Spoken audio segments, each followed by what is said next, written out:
Friends, welcome back in physics class 12 की पढ़ रहे हैं, जिसका सेकंड पार्ट स्टडी हम कर रहे हैं चैप्टर नंबर 9 रे ऑप्टिक्स। और आज का जो हमारा टॉपिक है वो है रे ऑप्टिक्स। ठीक है, हम स्टडी करते हुए रे ऑप्टिक्स का जो हमारा चैप्टर है उसका टॉपिक ऑप्टिकल इंस्ट्रूमेंट में आ चुके हैं। तो ऑप्टिकल इंस्ट्रूमेंट को स्टडी करेंगे, जिसमें हमें मेनली स्टडी करना है आज इस क्लास में कंपाउंड माइक्रोस्कोप या संयुक्त सूक्ष्मदर्शी। ठीक है, उससे पहले हम जान लेते हैं कि दर्शन कोण और संयुक्त सूक्ष्मदर्शी की जो रिक्वायरमेंट है वो क्यों पड़ी। तो सबसे पहले देख लेते हैं, देखिए दर्शन कोण क्या है। जब भी कोई ऑब्जेक्ट हम देखते हैं तो वो ऑब्जेक्ट हमारी आंख पर, जो हमारी आंख के अंदर का पार्ट होता है रेटिना, जहाँ पर प्रतिबिंब बनता है, आंख पर एक कोण अंतरित करता है ऑब्जेक्ट। ठीक है, उस कोण को दर्शन कोण कहते हैं। उस कोण को क्या कहते हैं? दर्शन कोण। अब देखिए, आंख की जो रेटिना है उस पर जितना ज्यादा कोण अंतरित होगा, ऑब्जेक्ट की जो इमेज है वो हमको इतनी ही ज्यादा दिखाई देती है। दैट मीन्स ऑब्जेक्ट हमको बड़ा दिखाई देता है। ठीक है, तो ऑब्जेक्ट का बड़ा छोटा दिखना किस पर डिपेंड करता है? आंख पर बनने वाले दर्शन कोण पर या विजुअल एंगल पर। तो यहाँ पर हम देख सकते हैं, इसको हमने यहाँ पर डायग्राम से समझने की कोशिश करते हैं। ये हमारी कोई आई है, ये रेटिना है, अंदर वाला पार्ट है, ये आई लेंस है। एक ऑब्जेक्ट मैंने यहाँ पर रखा हुआ है, नेत्रिका से इतनी डिस्टेंस पर रखा है AB। तो जब ये AB को यहाँ से ये कोई लाइट की रेज जाती है नेत्रिका लेंस से होती हुई, कहाँ पर पहुंची? D पर। यहाँ पर इसने ये यहाँ पर पहुंच गई D पर। ठीक है, और एक लाइट रे यहाँ से आती है, तो ये रेटिना पर कितना एंगल, कितना इमेज बनाती है? ये CD इमेज बना रही है। कौन सी इमेज बना रही है? CD। जब ऑब्जेक्ट कौन सा है? AB, और इतनी डिस्टेंस पर है, कोई डिस्टेंस होगी। अब जैसे मैंने इसकी डिस्टेंस को कम किया, A dash B dash object को आगे ले आया, तो यहाँ पर देखते हैं तो रेटिना पर बनने वाला जो ऑब्जेक्ट इमेज है हमारी, वो CD डैश बनती है। कैसी बनती है? CD dash. That means CD dash is greater than CD। इसका मीन क्या हो गया कि जैसे जैसे ऑब्जेक्ट आई के पास होता है उसकी इमेज उतनी ही ज्यादा बड़ी बनती है। मींस जो दर्शन कोण आपके ऊपर बनता है, जो आंख के ऊपर दर्शन कोण है वो भी क्या हो जाता है? बढ़ जाता है। देख सकते हैं यहाँ पर ये अगर अल्फा बन रहा था और यहाँ पर कितना बन रहा है? बीटा। तो ये वाला एंगल इस वाले से ज्यादा है। तो इमेज का बढ़ने का मतलब ये है कि आंख के ऊपर जो बनने वाला दर्शन कोण था वो भी बढ़ जाता है। तो यहाँ से हम ये कंक्लूजन निकाल सकते हैं कि अगर कोई ऑब्जेक्ट है और उसकी इमेज हम देख रहे हैं, तो उसकी इमेज को हम बढ़ा सकते हैं, उसकी हाइट को हम बढ़ा सकते हैं, इमेज को बड़ा कर सकते हैं, यदि उसका द्वारा बनने वाला जो ऑब्जेक्ट है हमारा, उसके द्वारा आंख पर बनने वाला जो दर्शन कोण है उसको बढ़ा लिया जाए। तो इनको बढ़ाने के लिए हम ऑप्टिकल इंस्ट्रूमेंट का यूज करते हैं। और उन ऑप्टिकल इंस्ट्रूमेंट में जो है ये ऑप्टिकल यंत्र या ऑप्टिकल इंस्ट्रूमेंट वे ऑप्टिकल प्रकाशिक यंत्र होते हैं जिनकी सहायता से हम छोटे ऑब्जेक्टों के बड़े प्रतिबिंब देख पाते हैं। ठीक है, छोटे ऑब्जेक्टों के बड़े प्रतिबिंब देख पाते हैं। इनको लेंस का यूज करके बनाया जाता है। और उनमें से ही आज हमें पढ़ना है संयुक्त सूक्ष्मदर्शी। ठीक, तो उससे पहले एक टर्म और आती है आवर्धन क्षमता। देखिए, आवर्धन क्षमता क्या है कि जब हम ऑप्टिकल इंस्ट्रूमेंट का यूज करेंगे तो ऑप्टिकल इंस्ट्रूमेंट जो है बेसिकली कोई ऑब्जेक्ट जो है हमें छोटा दिख रहा है, हम आई से देख रहे हैं, और जब हमने उसको माइक्रोस्कोप से देखते हैं तो बड़ा दिख जाता है। तो उसकी कैपेसिटी कितनी है उस ऑब्जेक्ट को बढ़ाकर दिखाने की, उसका प्रतिबिंब छोटे से बड़ा करने की जो कैपेसिटी होती है उसे आवर्धन क्षमता बोलते हैं, प्रकाशीय केंद्र की आवर्धन क्षमता। ठीक है, तो प्रकाशीय केंद्र की आवर्धन क्षमता क्या होती है कि जो ऑप्टिकल इंस्ट्रूमेंट या प्रकाशीय केंद्र हमने यूज किया है उसके द्वारा आंख पर बनने वाला दर्शन कोण और बिना यंत्र के जब ऑब्जेक्ट को हम देख रहे थे तब उसके द्वारा आंख पर बनने वाला दर्शन कोण, जो दोनों का अनुपात होता है वो प्रकाशीय केंद्र की आवर्धन क्षमता कहलाती है। क्या कहलाती है भैया? प्रकाशीय केंद्र की आवर्धन क्षमता। ठीक है, ये है प्रकाशीय केंद्र की आवर्धन क्षमता। उसका फॉर्मूला होता है m = beta over alpha. Beta over alpha basically ये कोणीय आवर्धन क्षमता होती है, एंगुलर मैग्नीफाइंग पावर होती है, जो हम यहाँ पर निकालते हैं, सभी प्रकाशीय केंद्र के लिए निकालेंगे। तो ये इंपोर्टेंट है। कैसे है एक बात समझ लें, किसी प्रकाशीय यंत्र की जो आवर्धन क्षमता है प्रकाशीय केंद्र के अंतिम प्रतिबिंब से बनने वाले, आंख पर बनने वाले दर्शन कोण और बिना यंत्र के आंख पर बनने वाले, उस वस्तु से आंख पर बनने वाले दर्शन कोण का जो अनुपात है वो क्या कहलाता है? हमारा वो कहलाता है हमारा उस प्रकाशीय केंद्र की आवर्तन क्षमता। ओके, चलिए अब आ जाते हैं संयुक्त सूक्ष्मदर्शी पर। इस पर संयुक्त सूक्ष्मदर्शी यह एक ऐसा प्रकाशीय केंद्र है जिसकी सहायता से छोटी वस्तुओं के बड़े प्रतिबिंब आसानी से देखे जा सकते हैं। जो संयुक्त सूक्ष्मदर्शी है उसकी सहायता से हम छोटी वस्तुओं के बड़े प्रतिबिंब देखते हैं। कंस्ट्रक्शन क्या है इसमें? देखिए, दो बेलनाकार नली होगी, एक छोटी नली होगी एक बड़ी, और छोटी नली बड़ी नली के अंदर फिल होती है, ठीक है, जिसको एडजस्ट कर सकते हैं हम आगे पीछे खिसका सकते हैं। तो एक छोटी नली होती है बेलनाकार, एक बड़ी नली होती है बेलनाकार, और वो दोनों एक दूसरे के अंदर ऐसे फिक्स होते हैं। ये छोटी हो गई और ये बड़ी होगी तो ये इसको ऊपर है, ठीक है। तो एक छोटी जो नली होगी उस पर एक लेंस लगा हुआ होता है, छोटी फोकस दूरी छोटे द्वारक का, और जो बड़ी नली होती है उस पर दूसरी तरफ लेंस लगा हुआ होता है, बड़ी फोकस दूरी और बड़े द्वारक का, ठीक है, जैसे ये लगा। जो बड़ा वाला लेंस है उसको नेत्रिका लेंस बोलते हैं, जो छोटा वाला लेंस है उसको अभिदृश्यक लेंस बोलते हैं, ठीक। जिस वस्तु का प्रतिबिंब देखना होता है उसको अभिदृश्यक लेंस के आगे रखते हैं। कहां पर रखते हैं? अभिदृश्यक लेंस के आगे। और आंख जो है हमारी, आंख कहां पर होगी? आंख हमारी नेत्रिका लेंस पर होगी, अर्थात नेत्रिका लेंस से पहले हमारी आंख होगी, तो ये वाला लेंस हमारा नेत्रिका कहलाएगा, और जो ऑब्जेक्ट जिस लेंस के आगे रखा हुआ होता है उसको ऑब्जेक्ट लेंस या अभिदृश्यक लेंस कहते हैं, ठीक। तो ये तो होगी इसकी कंस्ट्रक्शन।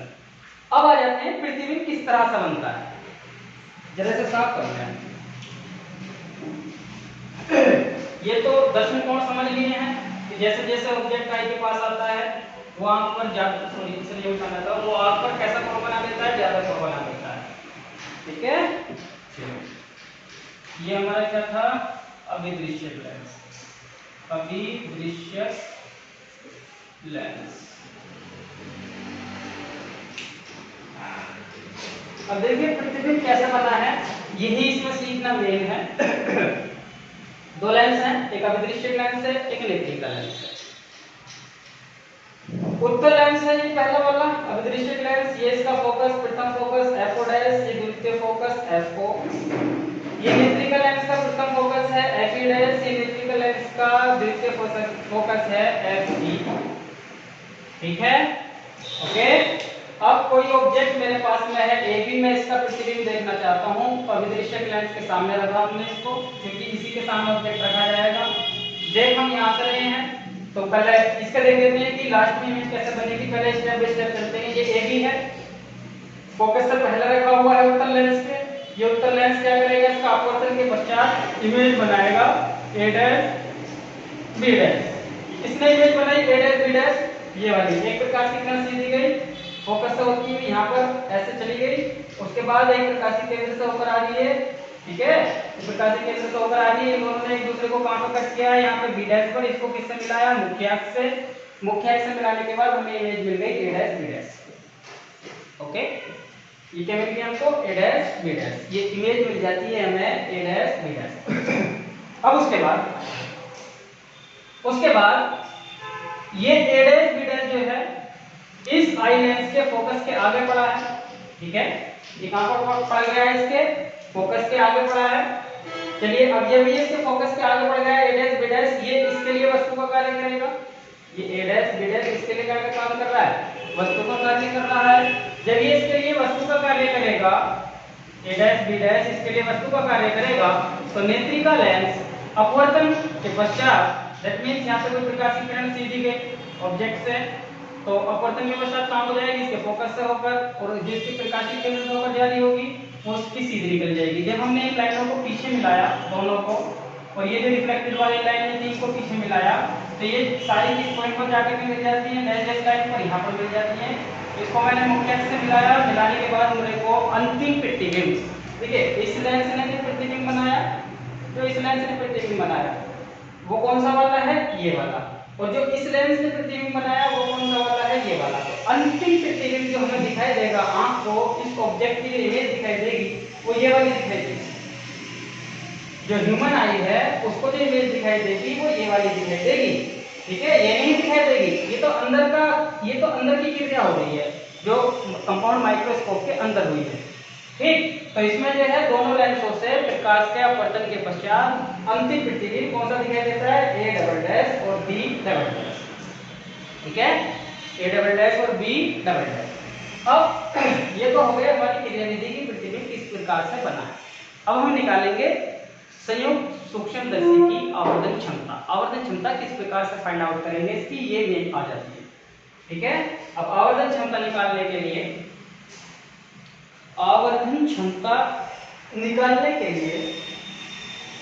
देखिए आवर्धन क्षमता का क्या फॉर्मूला पढ़े थे हम, m is equal to beta over alpha.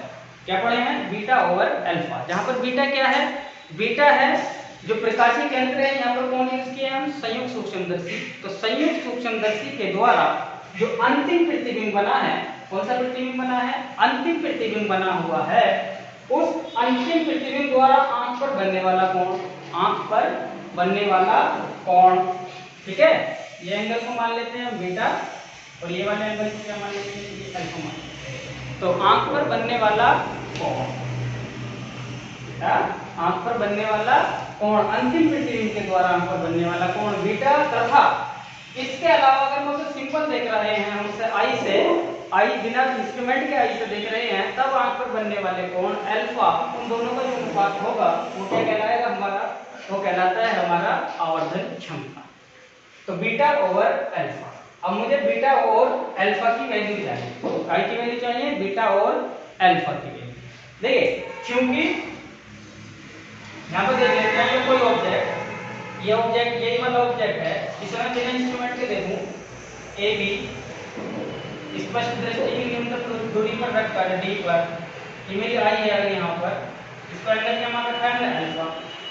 तो ये तो हो गया मेरा बिना यंत्र के, और यहाँ से जो ये वाला एंगल बन रहा है ये किसका है, यंत्र वाला। ठीक है, ये किसका है बेटा, यंत्र वाला। ठीक, चलिए तो अब हम इसको देख लेते हैं। क्योंकि एंगल कैसे बनते हैं, बीटा और अल्फा बहुत स्मॉल बनते हैं, कंपाउंड माइक्रोस्कोप यूज करें तो एंगल तो बहुत स्मॉल बनेंगे, और जब किरण प्रकाशिकी में एंगल स्मॉल बनते हैं तो हम एंगल और त्रिकोणमितीय रेशियोज को इक्वल मान लेते हैं। सो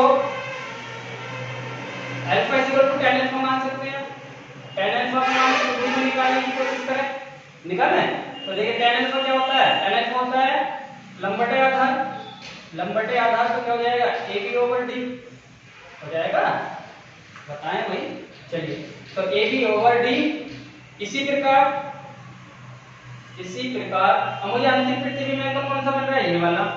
ये भी तो ये जो एंगल है ये त्रिभुज के लिए तो बन रहा है, तो त्रिभुज वाले त्रिभुज में देखें E A dash B dash में, E A dash B dash में बीटा की वैल्यू निकालो तो किसके बराबर इक्वल मान सकते हैं, tan बीटा। tan बीटा क्या हो जाएगा, लंबटे आधार, तो ये क्या हो गया A डैश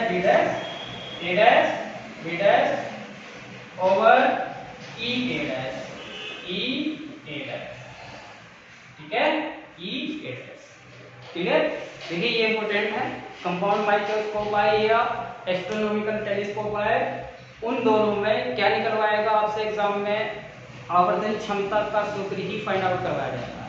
ठीक है, ये डायग्राम और आवर्धन क्षमता का सूत्र। तो आवर्धन क्षमता को बहुत ध्यान से सीखना है। कई बार बता चुके हैं, n इक्वल टू बीटा और अल्फा, जहाँ पर बीटा प्रकाशीय केंद्र के द्वारा जो अंतिम प्रतिबिंब बना है उससे आंख पर बनने वाला दर्शन कोण है, और अल्फा बिना यंत्र के आंख पर बनने वाला दर्शन कोण है, यहाँ से है। ठीक है, बीटा और अल्फा की वैल्यू पुट करना है इक्वेशन नंबर 1 में। m इज इक्वल टू क्या हो जाएगा, A dash B dash over E A dash, alpha is equal to क्या हो जाएगा, AB डिवाइड बाय D, ये ऊपर जाएगा ये नीचे जाएगा, तो m इज इक्वल टू क्या हो गया, A dash B dash into D over AB E A dash हो जाएगा। चलिए यहाँ तक आ गए। अब जरा देखिए, ये जो है A dash B dash upon AB, A dash B dash upon AB, ये जो दिख रहा है A dash B dash upon AB, दिख रहा है नहीं। और देखिए A dash B dash upon AB, इसको हम यहाँ से भी तो चेंज कर सकते हैं, A डैश B डैश और AB। ये इस वाले लेंस के लिए जो हमारा विशिष्ट लेंस है, इसके लिए आवर्धन, जो सिंपल लेंस की आवर्धन होती है, वहां से भी इसकी वैल्यू फाइंड आउट कर सकते हैं A dash B dash upon AB की। कर सकते हैं इजीली। सो आवर्धन का जो सूत्र होता है, आवर्धन के सूत्र से, आवर्धन के सूत्र से प्रतिबिंब की ऊंचाई बटे वस्तु की ऊंचाई बराबर होती है v upon u, v upon u। अब देखिए v और u कहां से आएंगे? v क्या है? ये है v हमारा a डैश b डैश तक की दूरी, a डैश b डैश तक की दूरी, ये इसके लिए निकालने हैं आवर्धन। तो यहाँ से यहाँ तक की दूरी क्या है हमारी? v0। लेंस के राइट साइड में है, विद साइन रखेंगे तो लेंस के राइट साइड में है v0 रखेंगे, ठीक है। तो ये क्या हो गया मेरा? प्लस का vo मतलब ऑब्जर्वर लेंस के लिए बना जो प्रतिबिंब है उसकी दूरी, uo मतलब ऑब्जर्वर मतलब अभिदृश्यक लेंस के लिए जो हमारी वस्तु रखी हुई है उसकी दूरी, ue मतलब जो नेत्रिका लेंस है उसके लिए वस्तु की दूरी, क्योंकि a डैश b डैश इसके लिए वस्तु का काम करेगा, और vo जो है वो ये है ही जो अंतिम प्रतिबिंब बन रहा है नेत्रिका लेंस से, ये वाला ve, ठीक है। ये डी पर बना हुआ माना है हमने यहाँ पे कि डी पर बन रहा है स्पष्ट दृष्टि की न्यूनतम दूरी। चलिए यहाँ पर जाते हैं। अब u की जगह क्या रखूंगा? ue, लेकिन ये कहाँ है? लेंस के लेफ्ट साइड में पड़ रहा है, तो ये कैसा आ जाएगा? माइनस का u। समझ आया? तो a dash b dash over ab की वैल्यू क्या रखूं मैं? vo अपॉन माइनस u रख सकता हूँ, और यहाँ से और क्या रिप्लेस कर सकते हैं? ea dash. ea डैश क्या है? ea डैश u कैसा लूंगा? माइनस का, क्यों? क्योंकि इसके लेफ्ट साइड में पड़ रहा है, ठीक है। एंड ea डैश कितना हो गया? Minus ue। ध्यान से सुनते जाएं, एक एक वर्ड जो बोला जा रहा है काफी इंपॉर्टेंट है। a dash b dash over ab को रिप्लेस कर सकते हैं इस लेंस के आवर्धन से। मैंने किया, प्रतिबिंब की ऊंचाई बटे वस्तु की ऊंचाई बराबर होती है d अपॉन u। b और u किसके लिए लेंगे? v o ऑब्जर्वर वाला लेंगे हमने, तो यहाँ पे u भी कौन सा लेंगे? ऑब्जर्वर वाला लेंगे। u o माइनस का लेंगे क्योंकि लेंस के लेफ्ट में आ रहा है, v o प्लस का लेंगे क्योंकि लेंस के राइट में आ रहा है, ठीक। उसके बाद e डैश को भी रिप्लेस करके यहाँ पर डिस्टेंस में लिख सकते हैं। e डैश कितना हो गया हमारा? ue माइनस का लेंगे, क्यों? तो कैसा है? माइनस का किस लिए आ रहा है ये हमारा? क्योंकि इसके इधर आ रहा है, इसके लेफ्ट में, ठीक है। अब इनकी वैल्यूज को पुट कर दें वहां पे। एक सेकंड के लिए क्या करना है? चल भी रहा है,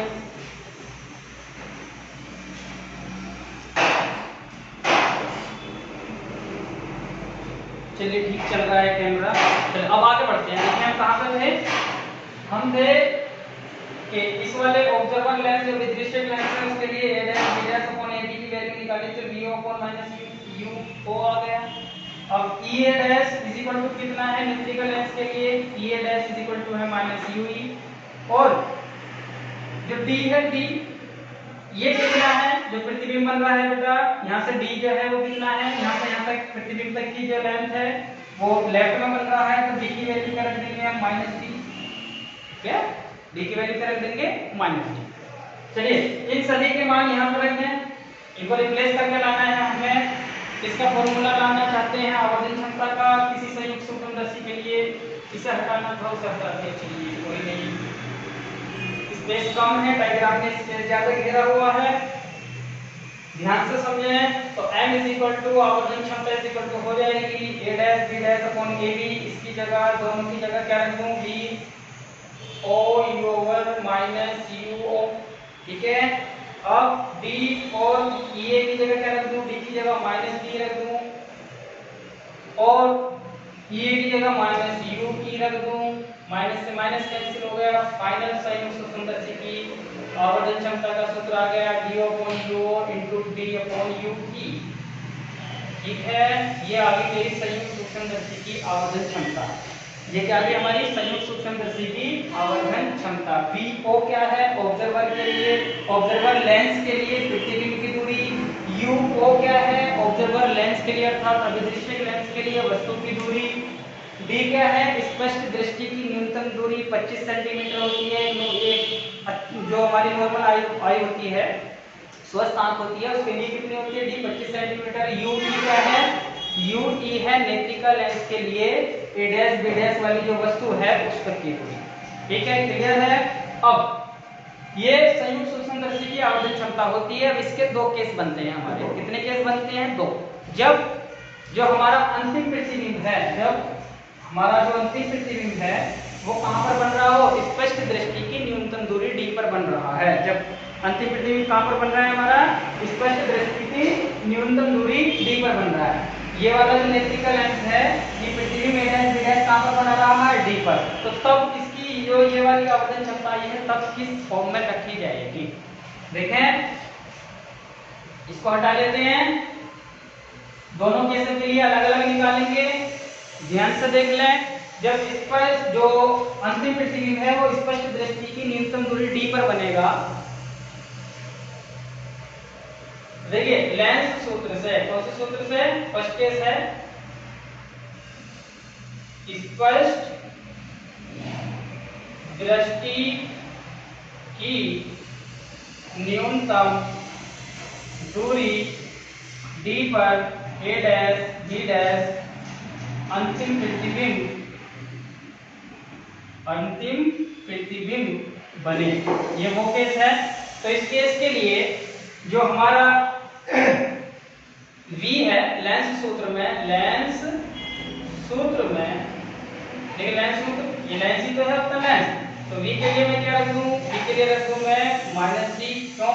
क्योंकि लेफ्ट साइड में पड़ रहा है, लेफ्ट साइड में तो पड़ेगा। तो v की वैल्यू कितनी होगी? -d हो गई। u कितना हो गया? -u ही हो गया। f कौन सा है? ये focal length. Focal length f के लिए नेत्रिका लेंस की फोकल लेंथ हो गई f e plus e। Focal lens की फोकल लेंथ कैसी होती है? Plus e। देखिए जब स्पष्ट दृष्टि की न्यूनतम दूरी d पर अंतिम प्रतिबिंब बनेगा, तो उसके लिए जो है बेसिकली क्या करना है कि हम यहाँ से रिप्लेस करके इसकी फोकल लेंथ का सूत्र लाना चाहते हैं। इसमें फोकल लेंथ, तो यहाँ से रिप्लेस किस सूत्र से करेंगे? लेंस सूत्र से। अब जरा देखें लेंस सूत्र क्या होता है? 1/v minus 1/u equal to 1/f। यही होता है। वैल्यूज पुट कर दें, v की जगह कितना रख दूं? -1/d, माइनस u की जगह क्या रख दूं? 1/ue रख सकते हैं बेटा। माइनस का है तो ये क्या, ये यहाँ पर लगा दूं माइनस, बाद में हो जाएगा बेटा। f की जगह क्या रख दूं? f e minus minus plus हो गया, -1/d plus 1/ue equal to 1/fe। 1/ue को इसी तरफ छोड़ूं मैं, 1/ue इक्वल टू हो गया 1/fe प्लस 1/de, 1/de। ठीक है। तो यहाँ से अगर मैं 1/u की वैल्यू निकालूं तो क्या हो जाएगा?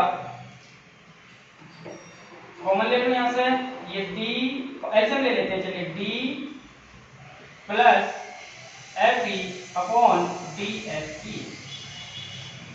ठीक है, कितना हो गया हमारा? ये d को इधर ले जाओ, d को किधर ले जाओ? इधर ले जाओ, तो ये क्या हो जाएगा? d अपॉन, आगे लिख लेते हैं, कहाँ पे लिखते हैं? ऊपर से फिर हटाना पड़ेगा। इतना तो याद रखना है ना कि यहाँ तक तो कर लिए हैं। देखिए तो d को इधर ले जाओ, d/ue इज इक्वल टू हो जाएगा d plus fe over fe। fe से कैंसिल आउट करूं, क्या हो जाएगा? d/ue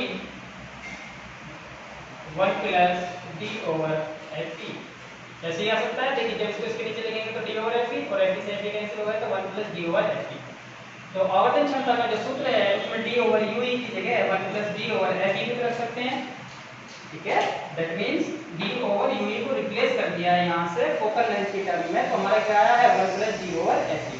तो उस केस में जब अंतिम प्रतिबिंब स्पष्ट दृष्टि की न्यूनतम दूरी d पर बन रहा है, तो उस केस में आवर्तन क्षमता का जो सूत्र है वो हो जाएगा m is equal to minus vo upon uo।